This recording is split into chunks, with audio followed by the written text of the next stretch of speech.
Welcome back. And for those just tuning in, we just finished up our matchup, Necrons versus the DeathWatch, a true showcasing of the new Stern Guard concept with the DeathWatch. Final score, DeathWatch 72, Necrons 54. And as we were discussing, we were talking about this momentarily, is that with this mission, this one can swing quick. Yeah, it's a wild mission. I obviously had the advantage from when we rolled for the Alpha and Omega objectives. The Omega one was on my side of the board. Although your deployment zone is all the way over here, DJ, so you could have deployed some things over there instead of everything right here. Yes, I could have deployed things right in the open and let you just, annihilate them. Yeah, and I mean, that's look, there it is. That's a possible outcome. Yeah, so it is difficult, though. But go on. No, I was going to say, it's one of the reasons talking about this that I don't really like this for competitive play, because it often comes down to just that one dice roll. The first dice roll at the beginning of the game when we determine which objectives are going to disappear, that can hugely advantage one player or the other. It can, but one of the comments that I was making looking into this and looking into your army, especially because you're going to tournament, is the GT this weekend, you're able to reset very quickly. So even if wherever that Omega objective is, you can reset. It may cost you some command points, but with the amount of Deep Strike, the Stern Guard, the Centurions, you can reset those positions to still be able to play into that Omega.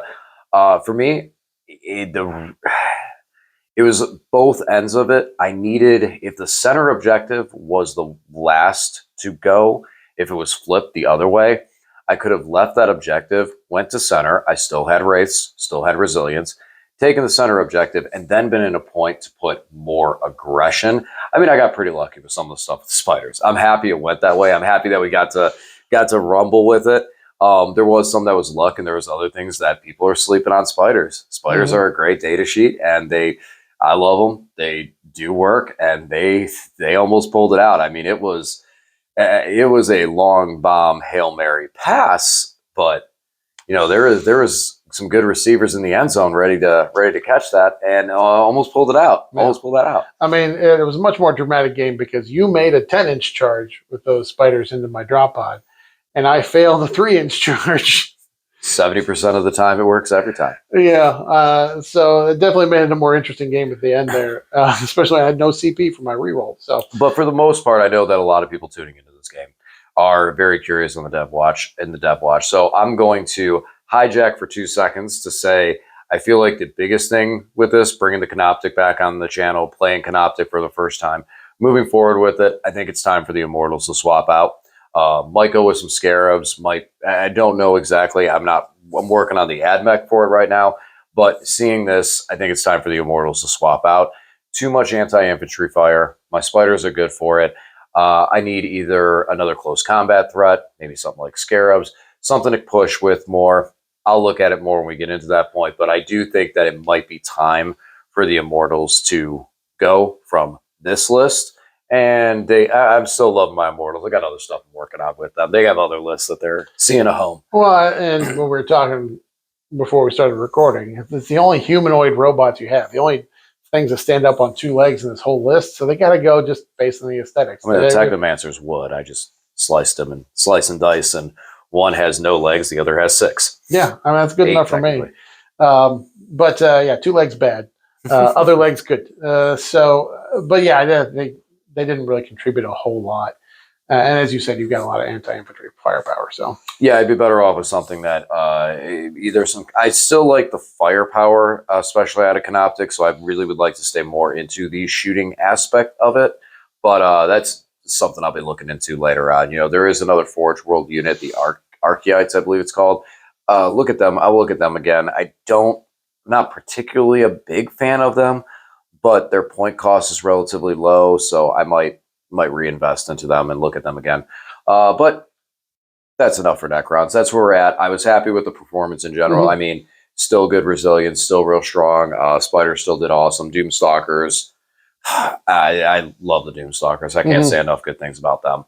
No, I mean, even though it was only 18-point win, which is still a real close game, and until the last turn, it was a close fight all the way. So right. I think they did pretty well. And as much as I may have had some luck in some areas, my cards were terrible today. absolutely terrible. Like things I'm getting, I'm like, oh my gosh, I have to basically have to say not doing most of my plan and completely come out of position for like 3 points. It's like, all right, we're not doing that. I mean, there was the first turn, I got 0 on secondary. Usually out of the first turn, you can at least get 3 points on the deploy a teleport homer in the center, or it's like, okay, here I am. I'm going to score 3 points. So that was, but that's the way it goes. That's it.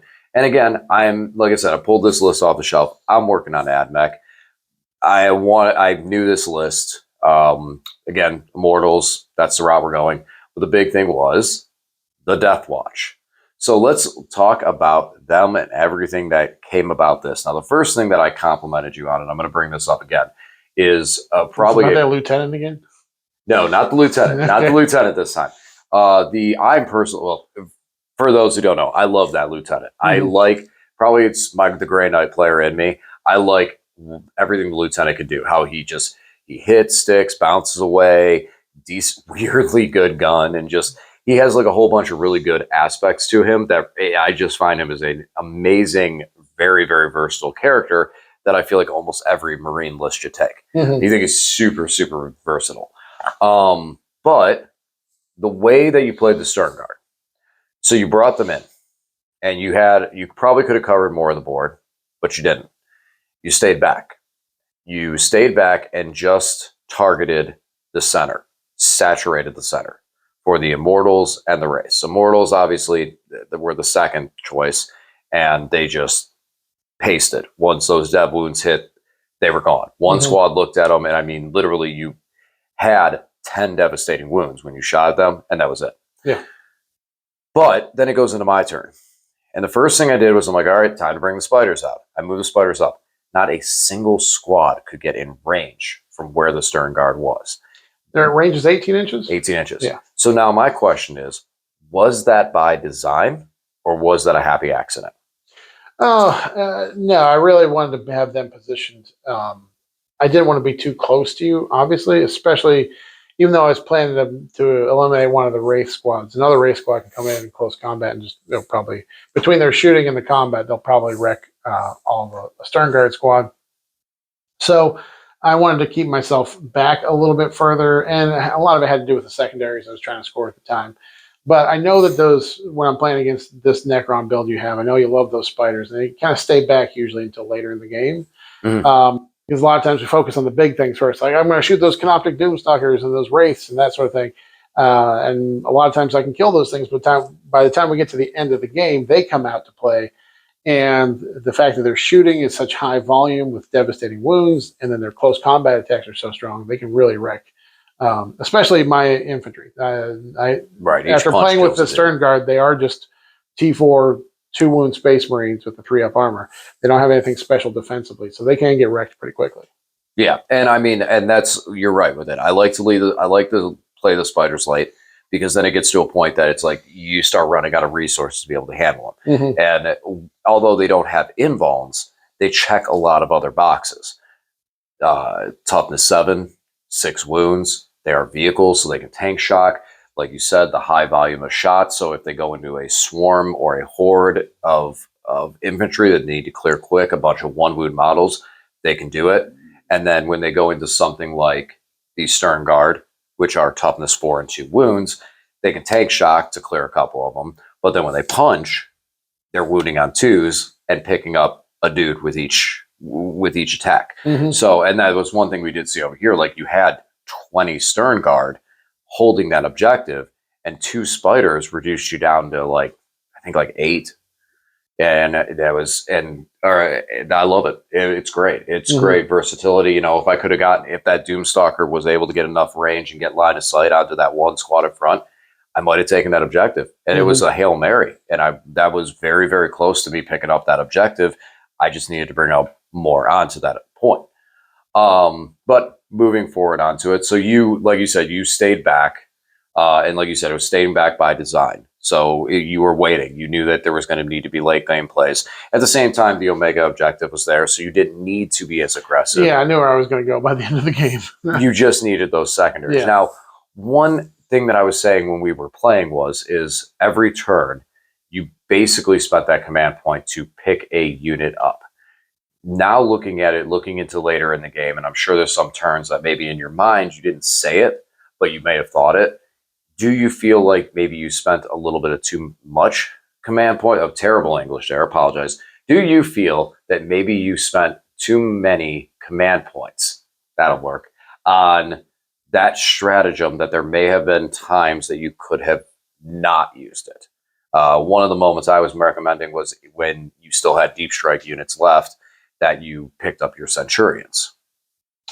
Yeah, I'm still going to do that with the Centurions, just because I don't know what my secondaries are going to be. You know, at the end of your turn when I pull them, I don't know what my secondaries for my turn are going to be, and depending on the secondaries, I'm going to have them put into different targets. I ended up one time spending a CP to pick them up here and moving them a couple inches over the table, but they only have a 4-inch move, so I absolutely cannot rely on them moving into position to get anything. As well as Overwatch evasion. Yeah. I mean, we can't say, like, this is one matchup, especially that with units like that, you have to keep that Overwatch in mind and respect the Overwatch because of the Canoptic Doomstalkers. I mean, the Doomstalkers can pick a unit, Overwatch, and especially with your unit's wound caps and stuff like that. 4 wounds on the sense, cool. Everything else, you lose a model on that. And, you know, I was considering the fact, like, when I put the Doomstalker in position here late, was because of that 10-man squad and going, okay, I get these 6 shots, +1, +2 additional because you're a 10-man. Cool. Move into me, move, I'll Overwatch, and I should be able to clear a bunch of those guys and take a bunch of them out. But I wasn't able to get in lane over there, so I just shot at them in the first place. Now, combat-wise, because my army does have some combat, but other armies have much better combat. World Eaters, for example. What do you do into a World Eater scenario where they're rushing you early? Or Space Wolves, what are you going to do in those scenarios where they're rushing you early? I'm going to shoot them before they get to me, and that's what I do, I shoot. Yeah, the nice thing about the drop pods is that they give me the ability to deep strike turn 1. So before, when I was running my Devastating Wounds DeathWatch, I used a lot of Terminators that would deep strike, so they could come in turn 2 or 3. But now I can do it turn 1. And those ATVs also have the Devastating Wounds from the Gatling Cannon. So if I'm playing against a high-pressure army that's going to be moving up the board, they go first. Turn 1, they're coming at me. I can deep strike turn 1 and pick up the whole front line. Between the Tome of Ectoclades and the Devastator Centurions on the table, I'll be able to do a lot of damage into whatever's charging at me. So I think it gives me a good protection against someone who's going to move up and put the pressure on early, because I'll just put that pressure right back. Right. It gives me, because like I said before, I could do Tome of Ectoclades on 2 or 3 when I brought in my deep strike. And now you have that. And now I can do it on 1, 2, or 3. 33% more options available for me. And I have done that. I did that at the RTT recess a couple weeks ago. A Necron player was doing Hypercrypt. I was like, man, he might be able to deep strike stuff on turn 2 and pick up my captain. So I just went for it turn 1 and was able to pick up the Silent King and a Catan. So how comfortable do you feel with the captain defensively in this current position? Is there any units that you actually are concerned that could take him out before the tome happens? Because it hasn't happened yet. I've gotten close. I've gotten very, very close to taking that Tome of Ectoclades out and taking out the captain, but I have not been able to pull it off yet. Is there any units that you think about that might be able to do that, maybe out of Eldar's faction with some of their speed, Grey Knights on their 3-inch deep strike, anything that may concern you that you're watching for on the other side of the field? It would really just be a ton of indirect fire, because that unit still can get shot. Now I can make them hard to hit. The Phobos guys, the infiltrators, they actually do have the smoke keyword. So if I'm really worried about losing him, I can pop smoke, and then I can armor contempt for free with the captain because he gets a free strat. So they are pretty durable in that sense. And they have a 6-up feel no pain, because the infiltrators, that's one of the things they take, is a 6-up feel no pain. Right. So they are surprisingly durable for a 5-man, especially if I need to pour that CP into them. But yeah, if I play against an Imperial Guard army that's got a whole ton of artillery, they might just pop me. If I was worried about that, I had one risky way of keeping them alive, which is to put them in reserve. But then they need to. Then I can rapid ingress them before my because it's kind of risky, because But with the rapid ingress, they might still have the indirect fire to pop them anyways. I don't know. But yeah, I think they have the durability. They can kind of stick around. But we'll see. I'm going to play 5 games this weekend. We'll see if I lose them before it they is pop. it is 2 wound models, and then you do have the character. So there is a lot that goes into it that needs to happen beforehand.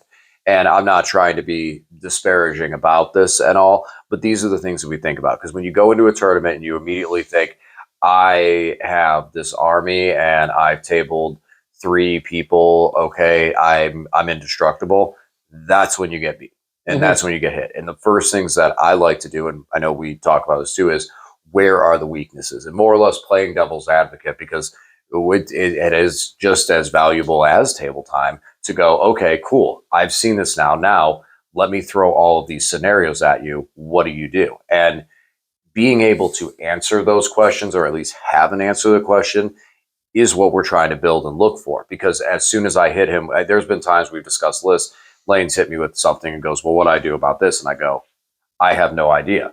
Then I go back, we look at some of the strats, look at some of the stuff, and then we get the game on the table. I'm like, all right, I think I have an idea, and then implement that idea and try those things out. And we start to figure out where a list may have those weaknesses. So this isn't necessary. This is not to be disparaging about the army. This is what we do on a regular basis, is literally hit each other with, okay, well, but what about this? What about this? What about these units? If we just do nothing but talk it all up, then that's how you get beat. That's when you get caught off guard. No, I mean, the DeathWatch does really well into killing 3 or 4 big things in a turn. It slaps really hard. Against MSU armies, like something like Drukhari, it can be tricky because they have so many units, and sometimes it only takes one of them to get in to really wreck me. So, but you have 30 bodies. You have 30 Sternguard bodies, which, again, like you said before, like Terminators, you had 15 bodies. You doubled it. And the Terminators, even if you want to try and do a split shooting effect, with that, you're still taking one Terminator has to shoot this way, one Terminator has to shoot this way. Now you have more guys, more guns, 3 shots per guy in rapid fire range versus 6 shots for one guy. Okay, sure. Now 2 Sternguard are the equivalent of 1 Terminator's worth of shooting. But now let's talk about combat. Let's talk about that middle ground. Let's talk about that part of what happens. Because while the Terminators can all come in with power fists, cool. 1 Terminator goes down and the squad, 1 or 2 Terminators go down, and suddenly the squad, like, I don't know how many times you charged me with the Terminators and I just wasn't impressed. Yeah. No, the Terminators, they get 3 attacks. If you got the Thunder Hammers, they're hitting on 4s. And so what I found is it only takes 1 debuff on them to really make them swing poorly. Maybe a neg 1 to hit, or a neg 1 to wound, or an armor contempt, because their power fists are only AP2. So in general, I haven't been super impressed with the Terminator's combat. I mean, the Sternguard, interestingly, have 4 attacks apiece. It's AP nothing, strength 4, AP nothing, but I can have a turn where I pop off lethal hits for the whole army. And I can, for 1 CP, put that on a single unit. So it gets kind of strong. Like a 10-man squad gets 40 attacks. Yeah. 4 of them will be with power fist from the sergeant. But if you've got lethal hits on that and you're going into an Oath of Moment target, you're going into a demon. And +1 AP strat? For the bolters. Oh, for not the for the combat, okay. Yeah.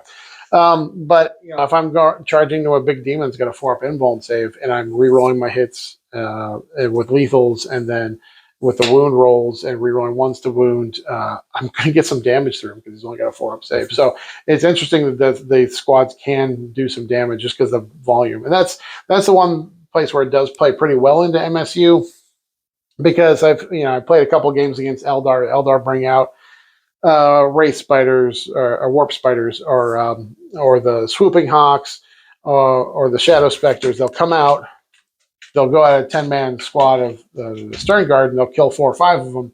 But those remaining Sternguard can shoot and then punch that squad away. So it does actually trade pretty well in some of those cases, just because the volume shots and the volume attacks. But it's still a challenge, because sometimes when I'm playing into an MSU army, when I pull my tome, it's just like, okay, I'm going to tome that little transport or this 5-man squad. I don't get great targets to do that into. So it does create a challenge, but I find that the Sternguard, the volume shots I have in the whole army, does pretty well into that type of unit, that type of army. in this matchup was one of the probably the bigger weaknesses that your army has as far as damage profiles, and that is the Wraiths with a Technomancer. Toughness 6 means that you're wounding them on 5s. There are things in the game that have a higher toughness that we should be wounding them on 6s. The Wraiths have a 5-up feel no pain. There are things in the game that have a 4-up feel no pain. With that being said, do any of those combinations with the toughness, the invuln, and the feel no pain concern you with an actual unit that you physically are thinking about in the game? I know that Imperial Knights have the ability to get up to a 5-up feel no pain, but they sit on a 3-up save normally. And again, if you're looking at the big Knights, which most of the time we're not, you do have Tome of Clades and all that stuff, lethal hits as you suggested. But aside from that, is there any other units that fall in that column that their data sheet, their stats, and the way they're stacked is actually something that's a concern? And how did you feel going into the Wraiths, which have some of that stat line? I feel like the Wraiths might be the most difficult unit, single unit for this army to kill, because you've got 6 of them and they're 4 wounds apiece. That's 24. And then you had 2 of the Crypto Thralls in there. In that one unit, yes. That's another 6 wounds. Yep. So that's 30 wounds with a 5-up feel no pain. So the math on that is I have to do over 40 wounds to it. A strong chance for cover. Yeah. So I have to do over 40 wounds to that unit with your feel no pain to kill the unit. I did that. It came down to the last wound. It was literally the last wound. And the character was still alive, but at least we killed the Crypto Thralls and the Wraiths.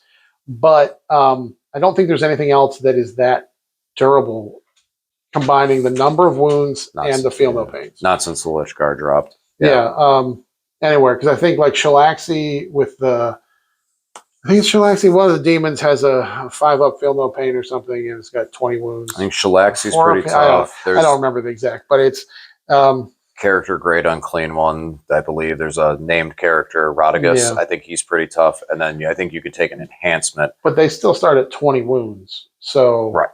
And they don't have an invuln, or they don't have an armor save, so a lot of things like the Devastator Centurions will do work into them, that sort of thing. Yeah. You do have that. You do have that big hit that can still, okay, I need something that is just, I need a stat check unit. And that's the Centurions are a huge stat check unit that we haven't even talked about at all. Just the fact that they can do that. How many points is that squad? I think it's 380. Yeah, I'll go look. It's still, that is an excellent squad that is able to 370. 370, 400 points almost. No extra character support in there, but they don't need it just based on their base abilities. Yeah, their base abilities reroll 1s to hit, and if you're on objective, reroll all the hits. So it's another thing that I can put into another unit that's not the Oath target. So I can have an Oath target over here, my army shooting into. The Eradicators will reroll all hits and wounds into something that's a vehicle and monster. The Sense will reroll all their hits into something that's an objective. So it allows me really to spread out and get a lot of rerolls in a single turn. Does. Very, very much so. Especially like you said, you have that one turn of just complete and total shredding and then start moving forward. The Stern Guard are able to be a very, very good happy medium where you have multiple bodies, so it becomes difficult to take them down and difficult to do damage. Again, if you had 5 Terminators, if you had 2 5-man squads of Terminators in that scenario, those 2 Spiders would have been really, really easily able to pick them up. And not even just pick them up, but do enough damage to reduce your damage output so severely that I could have probably taken that home objective. You have the bodies, you have the coverage, you can cover the field with them. The drop pods as well. The drop pods were very annoying in some aspects because the drop pod sitting here prevented me from hitting the Centurions with the Doomstalker. Yeah. So there's a lot. Yeah, I love the drop pods for the ability to kind of block my opponent's movement, but also if I drop on the objective, they can do actions. They have a gun, so they can do something, which is kind of hilarious. Or they can, like I said, they can investigate signals or engage on all fronts. They count for all that. They're OC2, so they can hold an objective. They don't have any ability to do. They don't have any fight. They don't have any attacks in close combat. But they got a storm bolter on them. They've been in the past. Yeah. No, so they definitely have some play, and because they don't have any other vehicles in the lists, they don't give up that much. Bring it down because they're less than 10 wounds apiece. So Is there any unit, like at this point in time, your list is locked in the future with it? Is there anything that you look at changing, or do you want this weekend to happen first before you even start thinking about the future? Oh, I have ideas, but I want to see how this performs because I haven't. I don't know. I probably played with this particular loadout. I had plasma inceptors at the last tournament. With this particular loadout, I got rid of the inceptors because I wanted things that infiltrate more, so I could stake out objectives and stake out space where my drop pods can deep strike. This is really only the second game I've played with no plasma inceptors, and then adding in the the Calidus and the lieutenant that can both infiltrate. So, but I don't. I'm going to see how it performs this weekend. I have ideas that involve 12 Devastator Centurions, but that's a little ways down the road. I got some other stuff I got to build and paint first. So yeah, you hear it here. He says 12 Devastator Centurions now, and then a month or two from here's now. The thing, guys. You're like, you know what? So listen, hear me out. Listen, 18 Devastator Centurions. No, the Devastator Centurions only have a 4-inch move, so you have to have a way to move them around. So a 6-man squad you can pick up and put down with a teleportarium strat, and then I take 2 repulsors, not the repulsor executioners, just the regular repulsors, and they can hold 3 Devastator Centurions in each of them, so they can move them around the table. Dev Sense get out and shoot. Repulsors have devastating wound, heavy onslaught Gatling cannons, so they contribute to the dev wounds, and they all have a twin-linked las cannon on them, so they can contribute to the damage the dev sense are doing. And if anyone charges them, the dev sense, they can get back into the repulsors and be safe. So yeah, anyways, that's the idea. I don't have 2 repulsors or 6 more dev sense yet, so it's going to be a while before you see that on the channel. Don't get your hopes up. There's also a lot of other projects that I know that we've discussed. There's a lot of other models on your table. Yeah, super secret projects coming up. Awesome. All right, guys. Well, Lane, good luck this weekend. Thank you, Good game, as always. And I think that about wraps it up, guys. As always, thanks for watching, and we'll talk to you again soon.